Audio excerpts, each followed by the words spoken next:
Good morning. Alright. Ari, mag-check tayo ng ohms ng electric motor Mindong para sa pressure washer, car wash. Okay. Ayan, yung mga pyesa niya.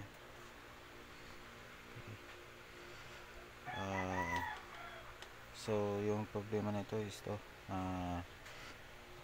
nasunog ito, galing dyan. So pinalitan na natin yan, kinonect natin ng maayos, so hindi ko na nagpakita. Alright, so yan, mag-tester tayo ng kanyang ohms, kung ilang ohms ang nandito sa primary. So dito sa primary winding sa U2, U1. Okay, check natin ang ohms. So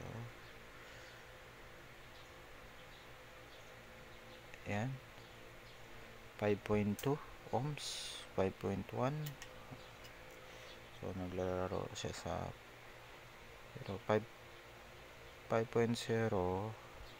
ayun, 5.0, yun, good yan. Okay, 4.9, 5.0. okay, so dito naman sa Z1, so itong Z1 ito,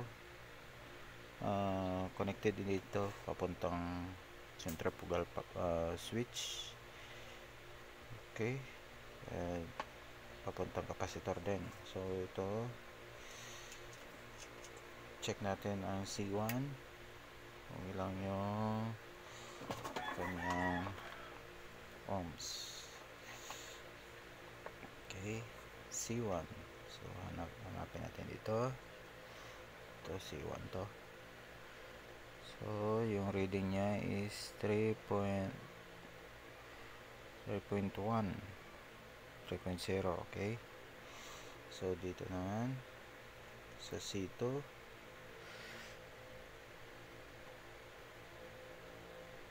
2.9. so okay lang yan, konti lang yung ano niya, so walang problema yan. 2.8, 2.9.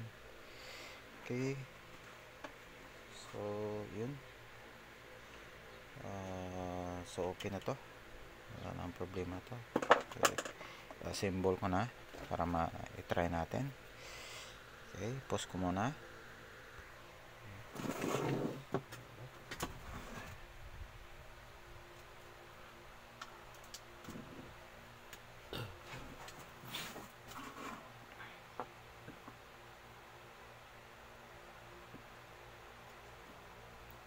Wait lang, linisan muna natin itong cover na to. Masyadong marami, maraming kalawang.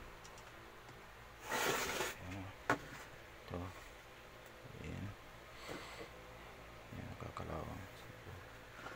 Linisan muna natin. Push ko muna.